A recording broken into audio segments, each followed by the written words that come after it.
Welcome everyone. This is Elsie Kerns, your chaos to clarity coach. And I'm just checking here to see that I just have everybody muted till we begin and start talking. And I'd like to invite you to this May Women Healing Women and the World Wellness webinar. And tonight we have a special guest. Ari is going to talk to us about her tradition of henna. And I have a number of things to talk about. And we have a wonderful slideshow. So I'm going to share that, start out by sharing the slideshow with us. Here it is here. Everybody can see that. So here's a beautiful picture of Ari with some of that henna design, and her Facebook way to get in touch with her. I can't wait to hear more about the henna. I've always been fascinated with it, and I think that she'll be able to show us some ways that she uses it. I also want to start our evening with the May I meditation. So here is the handout to follow up with. And we're going to begin. I'm going to invite you to bring your palms into prayer position. Bring them together in prayer position. And bring your palms on top of your crown, as you see on the diagram. And here we're opening our connection to the universal divine. We're saying, may I know the truth. We're opening that high sense perception of direct knowing.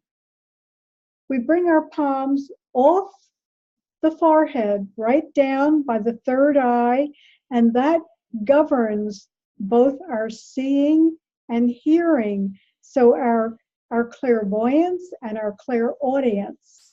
So here we're saying, may I see and hear the truth. We come down over the lips, and here we're using our speech, our communication. May I speak the truth. And next we're coming down to the heart. May I speak the truth through my heart, opening our palms for all humanity. And this is great doodle art by Sherry Nicholas, who's a colleague of mine in energy medicine. So let's do that one more time. Bring your palms together in front of the heart in prayer position. Let's bring the palms up on top of the crown, opening up that connection to direct knowing, divine perception. May I know the truth. Let the thumbs rest on the third eye, right at the forehead, opening up our clairvoyance, clairaudience. May I see and hear the truth. Coming down at the lips, may I speak the truth. Coming all the way down to the heart, may I speak the truth through my heart, opening the palms for all humanity.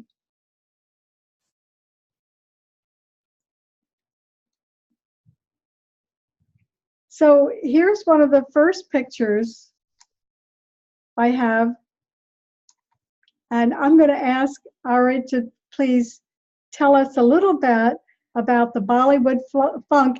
Here she is at Camden County's 20th Women's Health Expo, and it's a great costume, so I want to hear her talk about that. I'm going to stop the share and come back.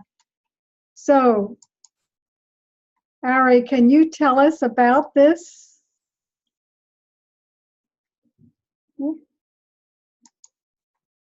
Wait a minute. Okay, Ari, can you tell us about this presentation that you did at Camden County College? Yeah, good evening, Elsie, and good evening to everyone. I want to thank you for inviting me to tonight's webinar. Very grateful for your presence, as always. And I did also just want to go a little off track before I begin all my gifts and talents that I do share within the community. But I did have a TV show at RVN TV, and I did have the pleasure to interview Elsie on my show, talking about all of her energy work and wellness with Elsie, of her seminars and what she does. So I really enjoyed your, like I said, your company and your presence, and learning more about what you do and how you share your beautiful gifts to the community. Thank you. So coming back to me now, I have been, when I was a little girl, I've been very fascinated with the creative arts since I was a little girl. And I wanted to, when I was growing up in the New South Jersey area, I wanted to learn different types of Indian art, whether it's like Indian tie-dye, or whether it's the henna work, or even the Indian dance. So I was fortunate enough that my mother, she had a little bit of that background for the traditional dancing, so she taught me that. And I did my first performance, I guess, on a solo performance when I was 7 years old. And that was within a, I should say, within a community hall where there were all different children of all ages and all South Asian descent. And that's where, like, I got the motive. I mean, I was a scary cat, just to tell you. I was so shy that when I was growing up, that I was so afraid of going even on stage. It's just been like that for me. But then once I, like I said, once I started out my dancing, and then like, it started to become fun for me. Like, I loved performing. And I guess even till now, I still do the performances, whether I do it in a group or I do solo performances. So that's how pretty much my dancing had actually started. The Bollywood dancing, which is now a worldwide phenomenon. Everybody does know the culture, and they do know that our dances are filled with colorful costumes and very energetic and happy music. And it's, I should say, it's a smorgasbord of I should say, the choreography is mixture of hip hop, Indian classical, freestyle, contemporary. So, and like I said, if it has a nice beat, it works out really nice in terms of the choreography. So, Ari, what actually, that wording, that Bollywood funk, is that just a combination of what you just described? Yes, basically, okay, and let me just tell you how we got the word Bollywood, because I don't think people are familiar with that term. No. It's like, as we know, in the United States, we have Hollywood, which is in California, which is the movie making state in the United States. And what they did is, in India, they actually changed the names, but prior to, it was called Bombay. And that is, it's, I should say, the largest market in movie making around the world. So if you take, like, the Hollywood, if you take the H out and you put the B in, because like I said, B is for the city of Bombay, that's how the term Bollywood got introduced and emerged. So, so like I say, it's the Indian, I should say, movie making areas. Well, like I said, Bombay of India, and like I said, It is one of the largest, I should say, the world's largest, I should say, movie making, like in the, I should say, I shouldn't say the entire universe, but in our planet is the world largest movie making place. So, and like I said, the Bollywood dancing, like I said, it's a mixture, a smorgasbord of everything I just mentioned: classical, Indian classical, hip hop, and a little bit of ballet and jazz, contemporary and freestyle mixed into it. And like I said, it's filled with um, vibrant colors. If you notice, the jewelry and the costumes are very vibrant, and that's what actually makes the, I should say, the piece, the dance piece, very interesting, because costume is a very important element, as you just showed in the picture on your presentation. And let me just quickly just share with you how I did my costume. And very simple, I did. And you're gonna, I mean, I got so many likes when I posted that on Facebook. I was so surprised. But they say that simple things and what makes it very classy looking. And that's actually pretty much what I did. I really had a pretty fancy blouse, and I had just regular pair of leggings, the gray color leggings, and I just used the um, I had just used, yeah, the top you can see, and if you notice, it has a little, it's like modernized in terms of it's not like it's the sleeve, it's like a little bit of a, I don't know how to say it, but it's modernized. And like I said, I'm just wearing regular gray leggings, and the hip part is a scarf. It's a pashmina type of viscose shawl that I had used to wrap for my on the hips. And I just put my hair up in a bun, and I just got a little necklace. As you can see, we have like I should say, it's called a tika, where we put a little piece of jewelry over here and it sits on our forehead. And I used the necklace instead to accentuate the hair in my forehead. So, and like I said, I just put a very simple jewelry set. It was a peacock shaped necklace and the earrings. And that was my outfit for that day that I had taught my workshop at the Camden County Women's Health Conference.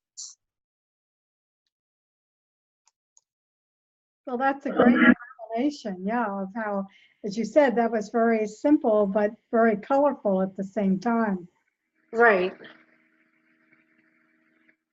And I just want to add one more thing. I've been presenting my dance workshop. It's already been almost a decade now, because I love this conference a lot. About 2,000 women come to this conference, and men are allowed. It's not like they're not allowed to come, even though it's specifically concentrated for women, and I should say for teen girls and grandmothers, but men are allowed to also come to this wonderful event. And basically what they do is they have an offering of 50 to 60 workshops. And that includes on various topics, whether it's financial planning, whether it's fitness, whether it's Reiki, or it's any subject you can think of which is related to holistic health and wellness. They had offered that, and you do get free breakfast and a free box lunch that they provide. So, like I said, you can't go wrong with this, and it is sponsored by the Camden County Board of Freeholders. So, and like I said, there's so much information, and like I said, it's a variety of different seminars and workshops. And you can get to meet all different kinds of people there too. Mhm. Yes, I remember wellness workers. We, in the past, have participated in that, and it is really well attended every day. Yes. Yeah. So tell us a little bit now about, I know you said in the beginning that you've always been interested in the creative arts, but tell us a little bit about the henna, um, how all of that became famous, how you use it, etc. Like I said, henna is a very important part of the Indian wedding ceremony. I should say the pre-wedding, it's one of the part of the pre-wedding festivities. And like I said, it's a very integral part of the wedding by itself. Because basically, I should say, because I did do some research on this before I actually began my training in this, is that when you get actually jitters on your wedding day and you're nervous and all that, and I hope everything goes okay for that day. And basically, we call it D-Day. You're going to think D-Day is like the doomsday. It's not. D-Day meaning is the Indian term for a bride is dulhan, which is spelled Dulhan. And dulhan means bride. So that's how we say D-Day for the bride. So, like I said, the bride has so much jitters and nervousness. And so what that does is putting the henna on calms the nerves. That's one thing what it does. And besides that, like I said, it's a beautiful form of body art. And people, like I said, we celebrate with family and friends and extended relatives who can come into the ceremony. And yes, men are allowed to come to the ceremony. It's not women-based only, but men also. And the the groom side also, they also have a function similar to that as well. So, like I said, it calms the nerves down and it brings beauty. Plus, and like I said, we do have a saying in the Indian culture is that the darker that the henna is, the husband and the mother-in-law are going to love the girl that is coming into the family, the bride. So that's a very big thing in our culture, that we got to make sure that when they select a henna artist, make sure that the ink is fresh and it's, like I should say, well done, in the sense that when the henna artist like decorates I should say, the tattoo on the hands and onto the feet also, make sure that everything is appropriate and that the dye comes out really nicely on the hands and on the feet. So I just want to just give you a brief demo about it. This is actually, if you can see, it's a henna cone. This is what it's called, a henna cone. And if you notice, it is shaped as a carrot bag, like this. And it's the same concept as like when you're piping the cake. It's the same exact concept. But the only thing is that it's the same length as a pen, pretty much, as you can see here. So, so how they do this is when they make the paste, they try to make it into these cones, fill it into these cones right here, as you can see. And so what I usually do is like, so what I would do is like, when I want to start the henna, when I speak with the client and ask them like what type of a design they want, I have to make sure that the area where I want to put the tattoo on is clean. So I would just use regular rubbing alcohol like you would find at the drugstore or at a grocery store or any retail box store. And you get the cotton ball and just put a little bit of rubbing alcohol on the cotton. And let's suppose I want to do this part of my hand, so I'm going to clean this part of my hand with the rubbing alcohol.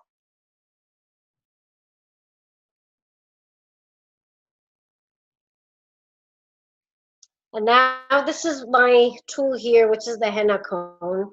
And I will start drawing on my hand right now.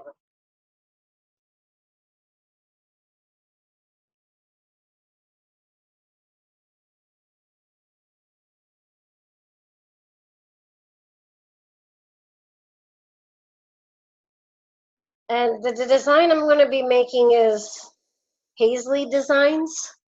So a little bit of flowers and leaves and some paisleys I will be making the design of.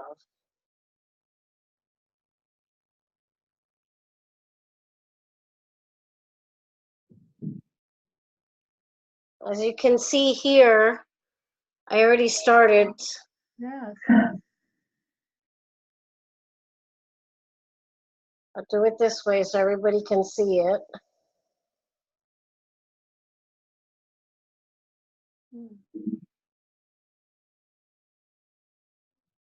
There is the paisley that I'm making right here.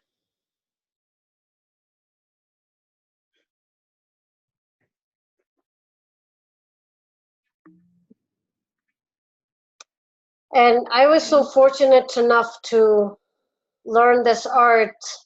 One of my mother's friends, who is an expert in the Indian arts, she told me to apply for a grant in the state of New Jersey. And as they say, their time is a charm.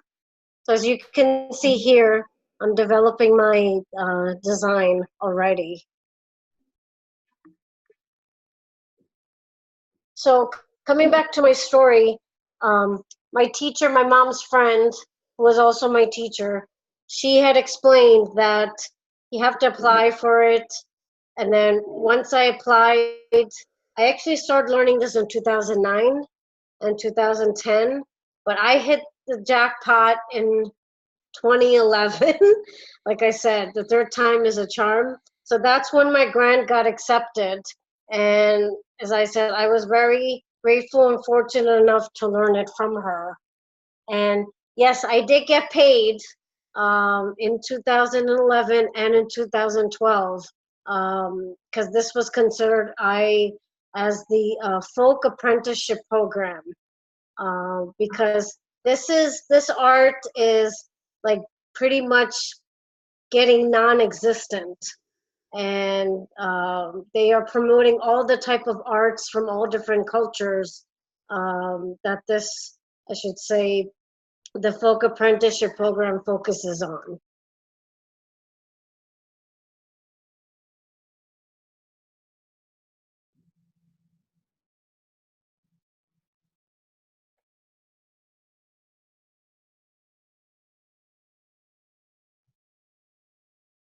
And as you can see here, I'm progressing along on my hand for the design.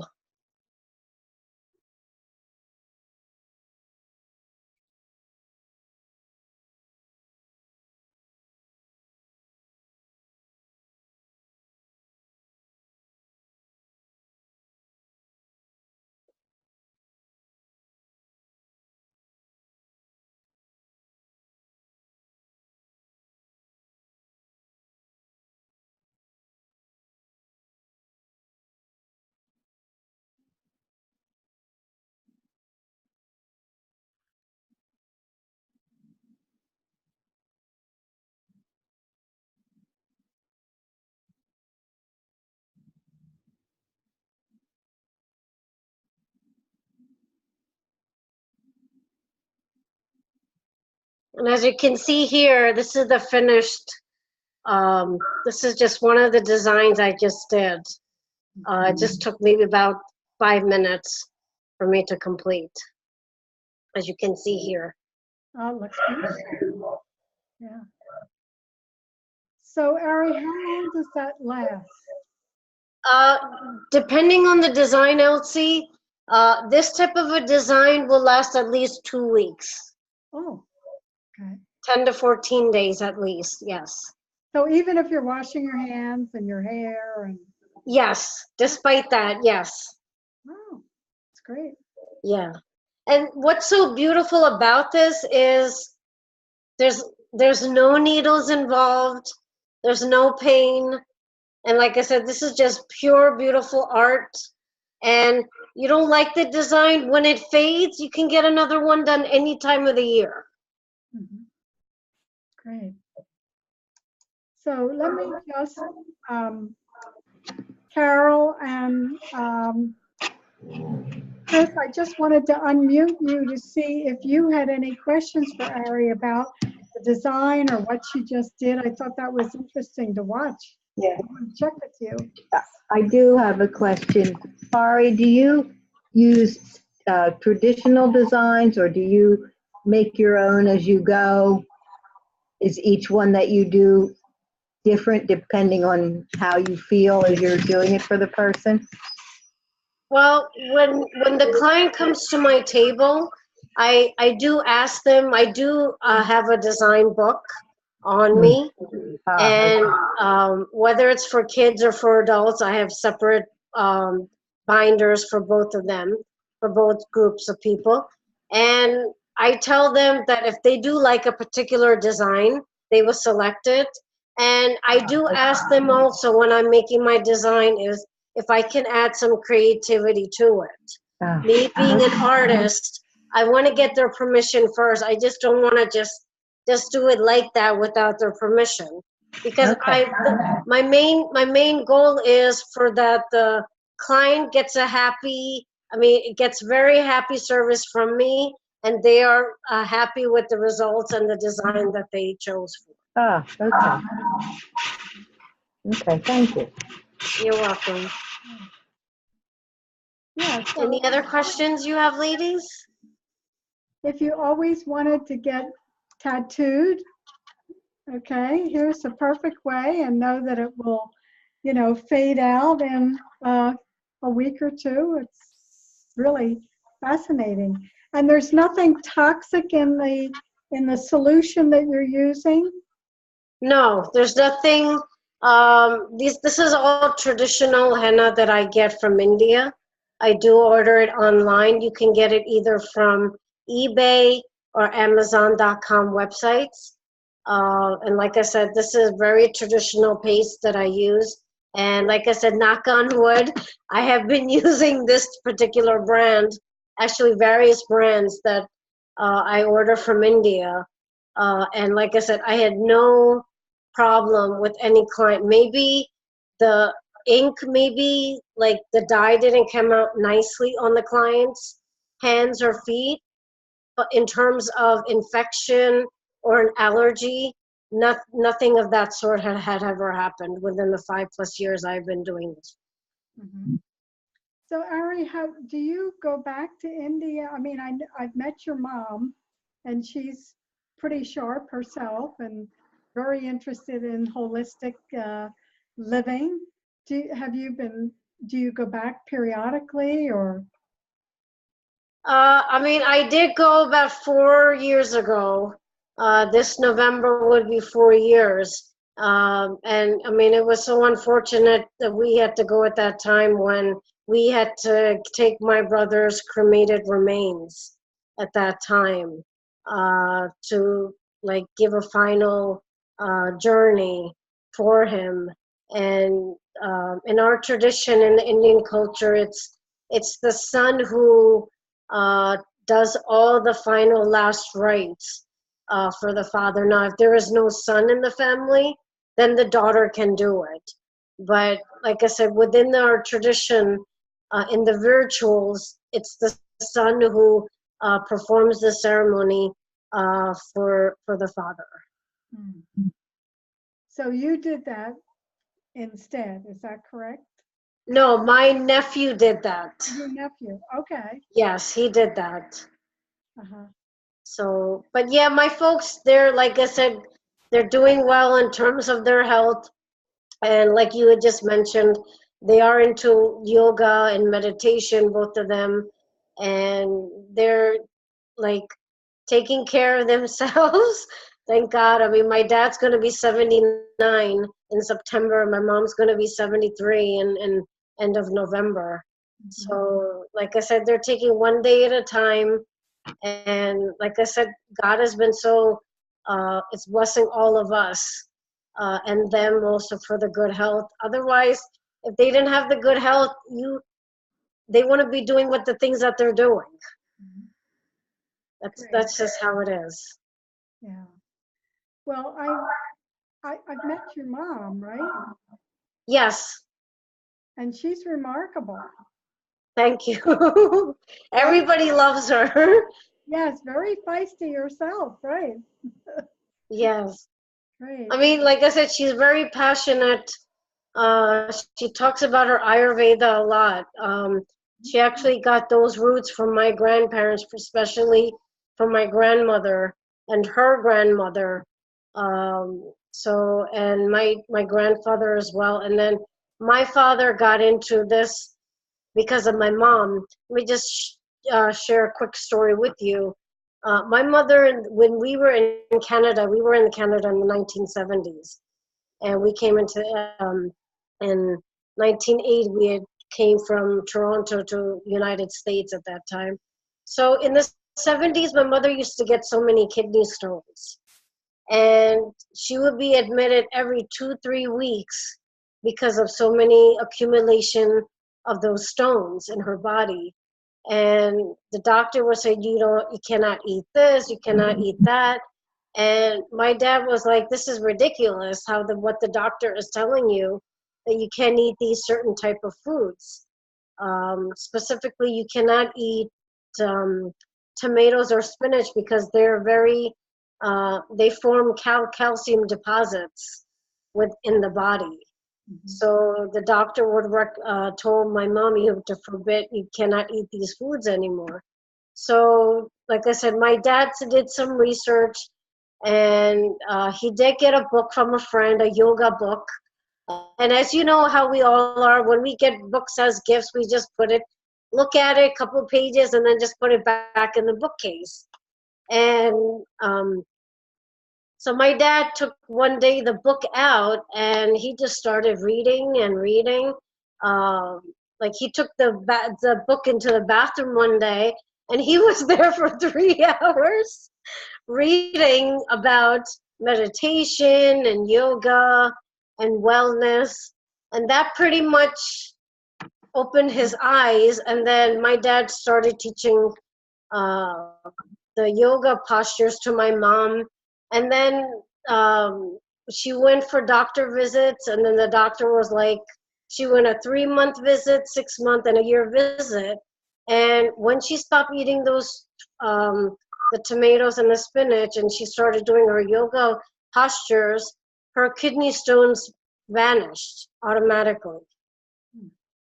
So that's how my dad, and my mom, they got into it, because he was her first patient in that sense. And then he got more knowledge, he got some training, and then my mom also got it. And because of them, my brother and I also got a little bit of that training as well from them. So I'm very, like I said, very grateful and blessed that they had gave this knowledge to me and my brother. And like I said, you never know. Afterwards, I will be doing speaking gigs about what she is promoting now. I will be doing it maybe one day myself too. Yeah. Great. Well, thanks for sharing that. So hang in there with us, and I just want to go back, and I want to share a little bit more on the slides.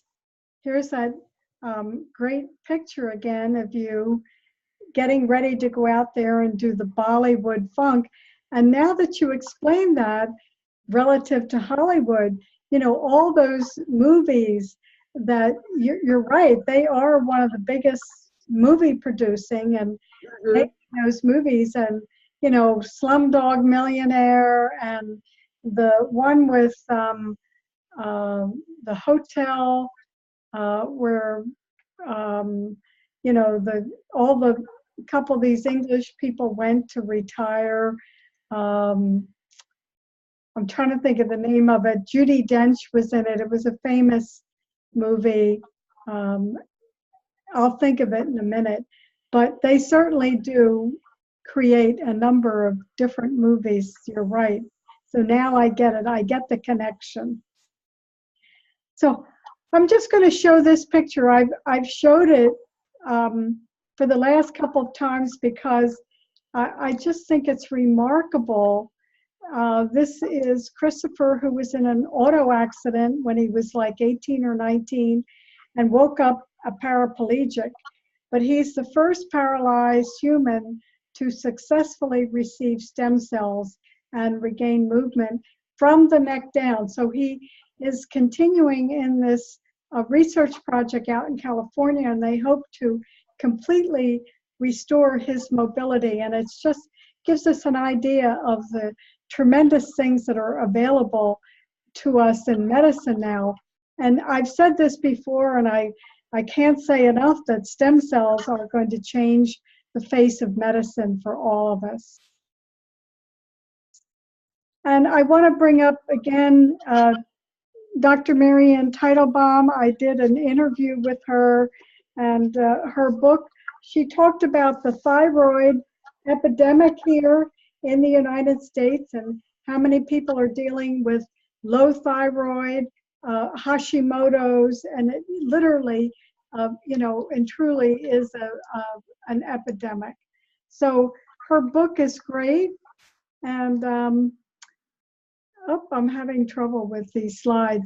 And if you're interested in Ayurvedic medicine, she talks about working with the thyroid from this perspective, which is really excellent. So when I send out the replay tonight, I will include the link to the YouTube interview that we did in case you didn't get a chance to see it. And I'm also going to be interviewing Annette Hufeld, who wrote this fabulous, Chris and Carol, you guys would love this book. She talks about, growing up Catholic, but in a very, family challenge with poverty, abuse, mental illness, and how she found her own form of mysticism. And I love the name of the book, Rooted in the Stars, Planted on the Earth. And I just received Anthony Williams' book, Celery Juice, and Anthony Williams claims that this is the miracle, that we don't know just, how much this is going to, how much this is, the power of this, that, we have not learned the power of celery juice. And he talks extensively, and he does a little video, which I'll send you the link to. And he again he's written a book on, the liver, on the thyroid, and now come out with this. And he has, hundreds of people juicing. He wants you to have 16 ounces of celery juice first thing in the morning. And what he's claiming is that it heals leaky gut and a number of other things. So just very interesting. And of course, I did show this before, but a reminder about lavender. With spring, we finally have all of these beautiful flowers and plants. Honeysuckle just bloomed here. I have to cut some down tomorrow to let the house smell like honeysuckle. But lavender, I want to say again, is very calming.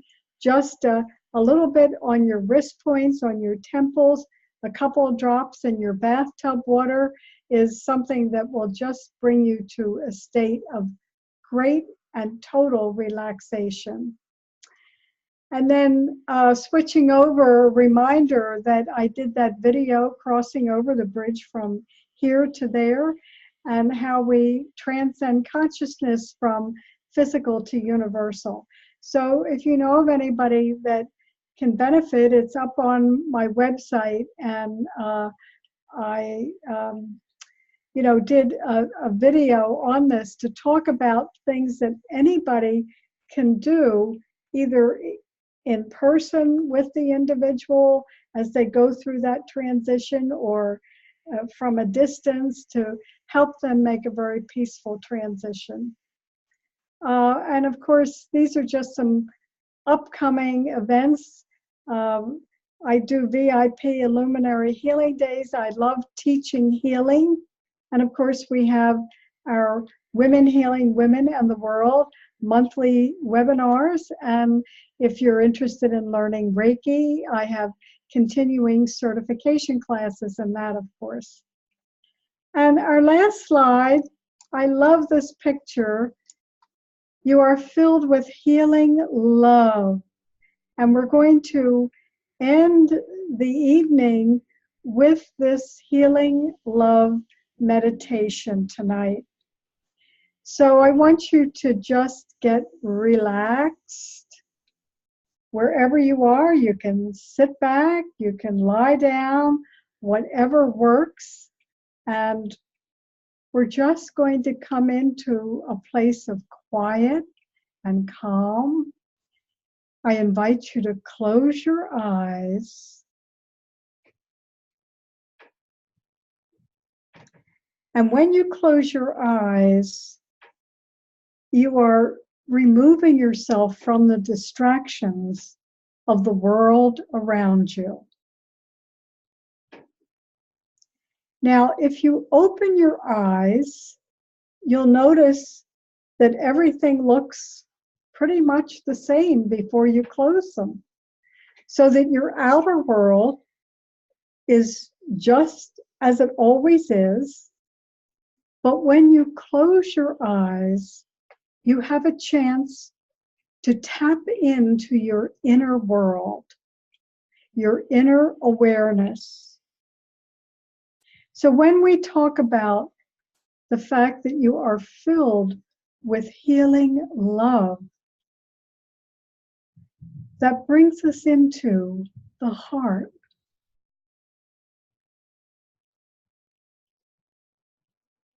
Closing your eyes, being aware of your inner world, and connecting with the love that radiates out from your heart. Imagine that you are stepping into your heart center, into the very center of your physical heart.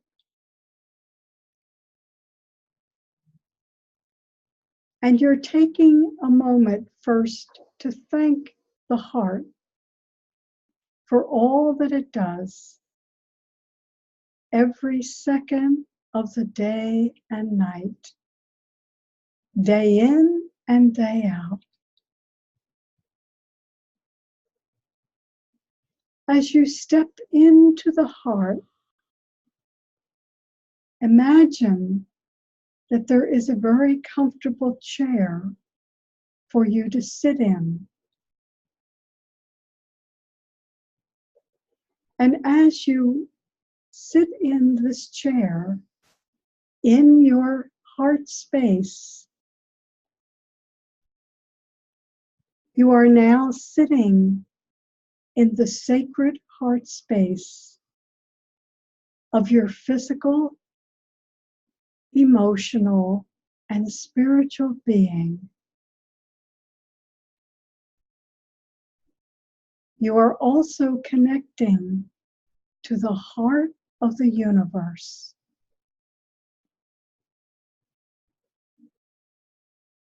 There is no separation between your heart and the heart of the universe. Your heart is supporting you every moment physically. Your universal heart is supporting you with the connection to the great divine.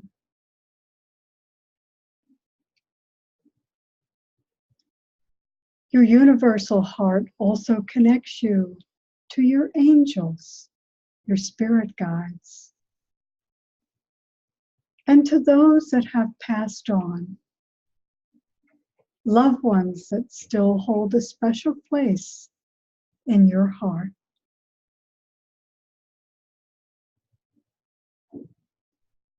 Take a moment to breathe in to your physical heart, allowing your heart to open, expand with the breath. Fill your heart with love, gratitude,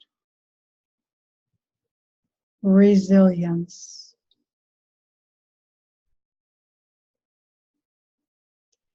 Breathing in once again to your heart center as you sit in the sacred space within your heart.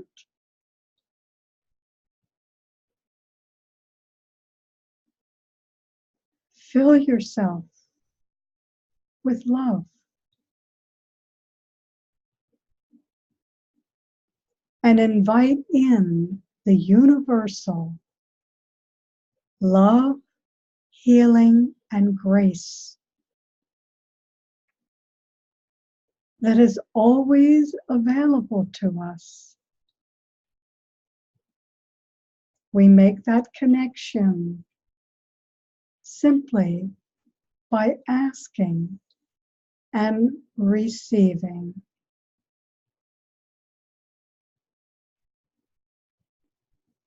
As you sit in this sacred space in your heart, feel the warmth of the love that you're able to radiate from your heart, and allow that love from this sacred space to light up every cell of your body,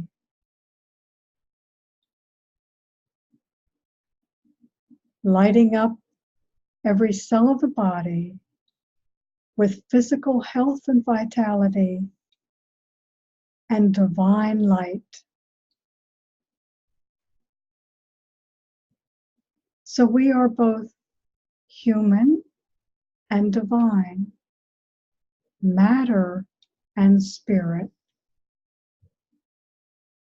So once again, we fill up our heart and our lungs with the breath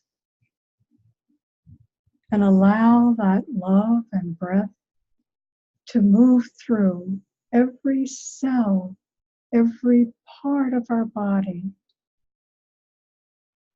bringing love and nurturing, bringing light and divine grace into all of our being through our connection to every single cell in the body, reminding the body that it is both human and divine.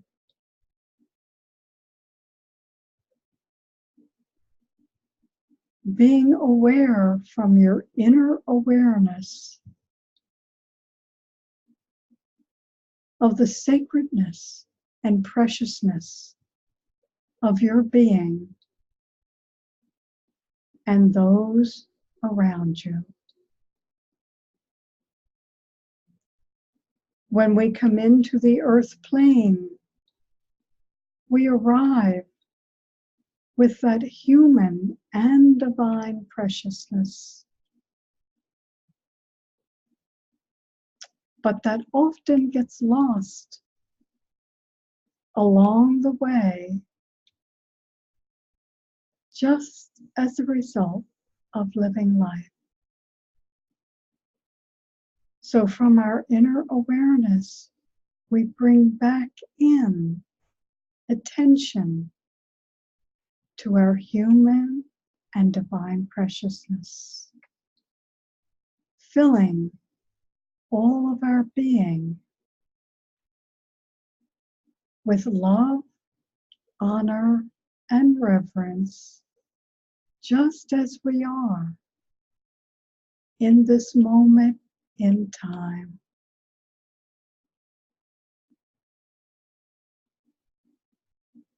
Taking in one last deep breath, filling our being with healing love, honoring all of who we are in this moment in time.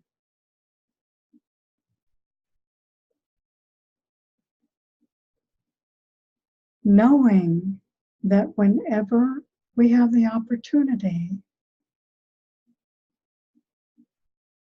we can return to this sacred place within our heart and fill ourselves with healing love.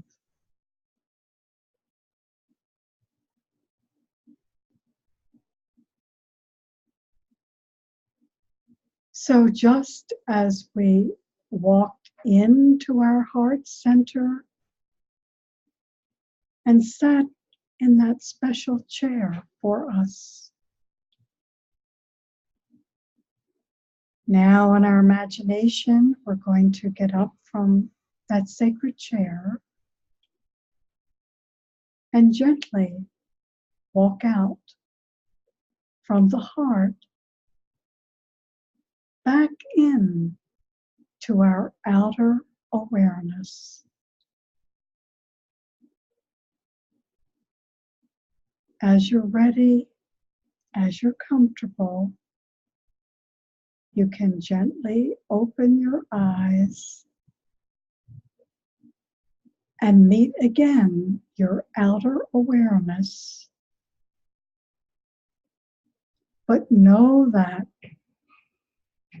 the invitation to step back in to your inner awareness, to fill yourself with healing love, is always available.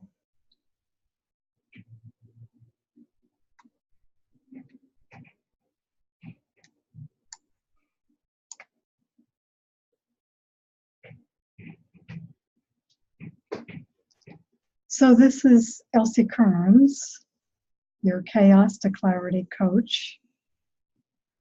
And I've so enjoyed spending time with you.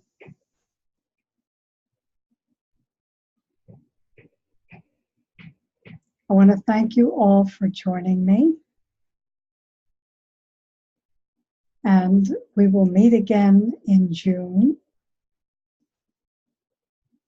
I'll give everyone a heads up in advance because we'll be meeting on a Wednesday evening, because on that last Thursday of the month, I'll be doing a wonderful webinar with Pam Younghans, astrologer, and she'll be updating us on the next 6 months from July through December, and a little bit of what to expect in 2020. So I hope you'll all join me then. Ari, thank you so much for being with us. And Carol and Chris, great to be with everyone. So have a great long weekend, everybody. Yes, thank you. Thank you. Same to you as well. Very interesting. Thank you so much. Oh, you're Thank you. welcome. Okay, everybody, I'm going to end the meeting. Okay, And I'll see you in June, if not before. okay. I'll send out the recording. Ari, I make this into a YouTube, so I'll send that to you also. Okay, thank you so much, Elsie. You're welcome. Thank you for coming on. Good night.